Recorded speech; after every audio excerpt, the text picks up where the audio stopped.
السلام عليكم ورحمة الله تعالى وبركاته. كنتمنىكم تكونوا كاملين مزيانين وبصحة جيدة ان شاء الله. اليوم جيت نقدم لكم الكيش اللي كيجي زوين بزاف وبطريقة مبسطة، ما فيش مكونات يعني كتيرة. الى عجبكم الفيديو ديال اليوم ما تنساوش تبارطاجيو الفيديو مع صحابكم وحبابكم باش تعمل فائدة، ودعمونا بلي لايك وتشتركوا في القناة باش يوصلكم كل ما هو جديد. اذا نبداو على بركه الله. بسم الله. غادي نحتاجو في المقادير 5 ديال الكؤوس ديال الدقيق، عندي كاس صغير ديال زيت الزيتون، وملعقه صغيره من السكر، ملعقه كبيره من الحليب المجفف، عندي ملعقه من الزعتر المطحون، وعندي الثوم المجفف، وملعقه صغيره من الملح، والماء بارد لجمع العجين.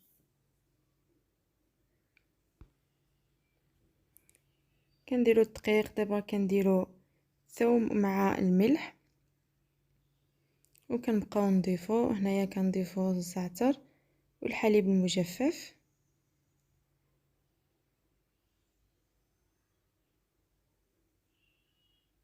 كنخلطو النواشف جيدا.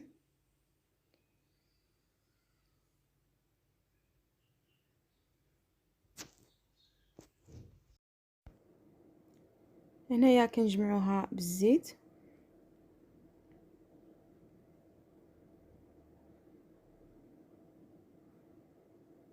كندخلو داك الزيت مع النواشف اللي درنا جيدا، وكنجمعوها بالماء البارد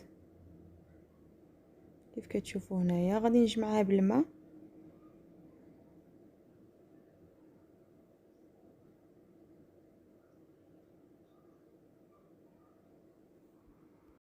كنبقاو نضيفو في الماء حتى كنحسو بالعجينه بدات كتجمع، يعني ما غندلكوها ما والو. كنحصلوا على عجينه بحال هذا الشكل.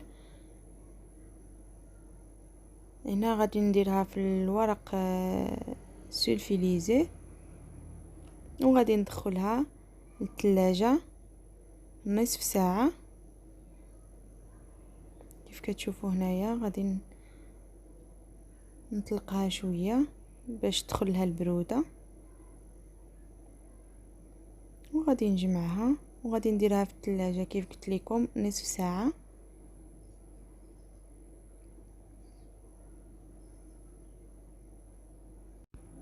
كناخذوا هنايا هاد ليمون ديال لي كيش، كندهنوهم بالزبده جيدا باش كنتفاداو شي التصاق، ولا كندهنوهم كاملين بالزبده.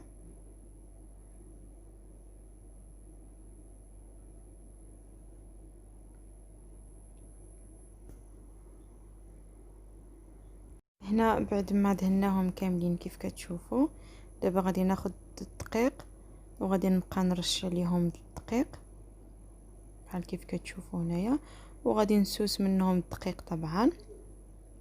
وداك الدقيق كنحتفظوا به، كنجمعوه كيف كتشوفوا هنايا، كنسوسهم من الدقيق كاملين.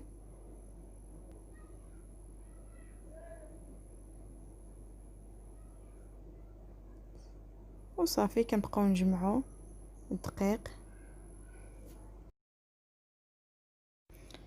دابا الحشوه اللي غادي ندير في الكيش، غادي نحتاجو البصله اللي مشحره والفلفله والزيتون مقطع والثوم، وعندي هنايا فرماج احمر.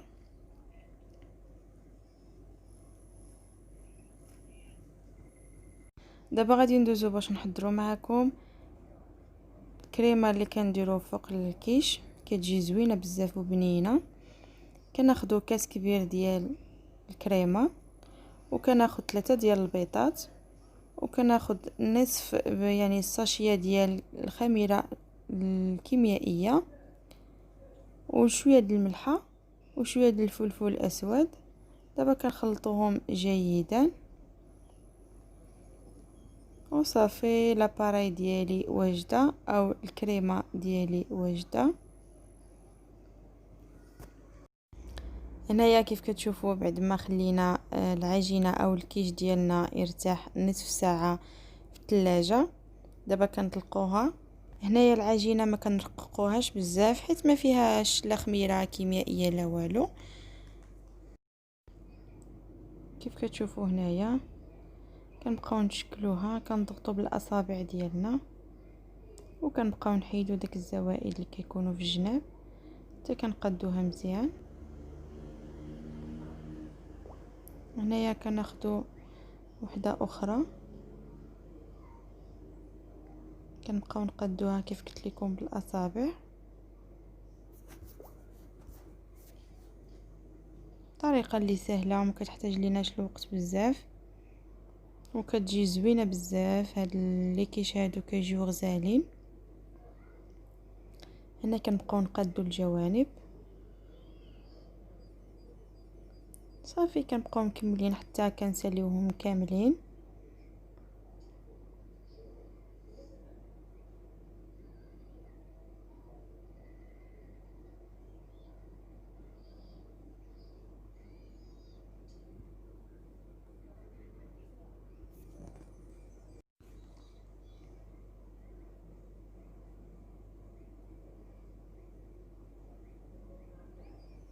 صافي هنايا كنبقاو نحيدو دوك الزوائد ديال العجين.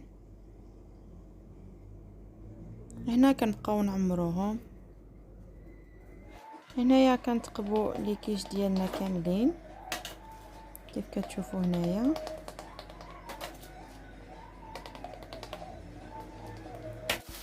هنايا كنديروا الجبن الاحمر هو الاول كيف كتشوفوا.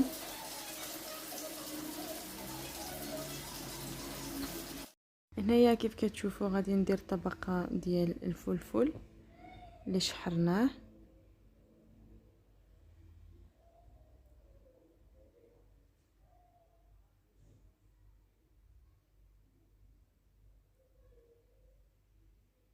وغادي نديرو طبقه ديال البصل. هنايا يمكن لكم ديروا اي حشوه بغيتو، يعني ديال الصدر ديال الدجاج او الكفته او الحوت، يعني الكل كيتواتى مع هذا الكيش. دابا كنديروا طبقه ديال البصل.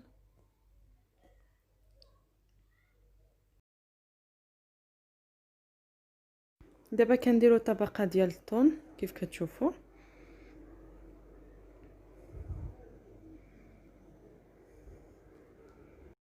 هنايا كنديروا طبقه ديال الكريمه كيف كتشوفوا. كنبقاو نديروا يعني الكريمه حتى كنساليوهم كاملين. دابا كندخلوهم للفرن على درجه حراره 170 حتى كيطيبوا من التحت، وكنشعلوا لهم الفرن. الغسالات ديالي اللي اللي حضرت معكم اليوم هما كيف كيجيو زوينين بزاف وغزالين، ويعني بمكونات بساط، يعني ما فيهم لا زبده ولا بيض. كيجيو زوينين بزاف. كنتمنى تجربوهم وتردوا عليا الخبار. الا عجبكم الفيديو ديال اليوم ما تنساوش دعموني بلي لايك وتشتركوا في القناه وتفعلوا الجرس باش يوصلكم كل ما هو جديد. وشكرا على دعمكم ليا، وشكرا على تشجيعاتكم وتعليقاتكم الزوينه اللي كتفرحني دائما.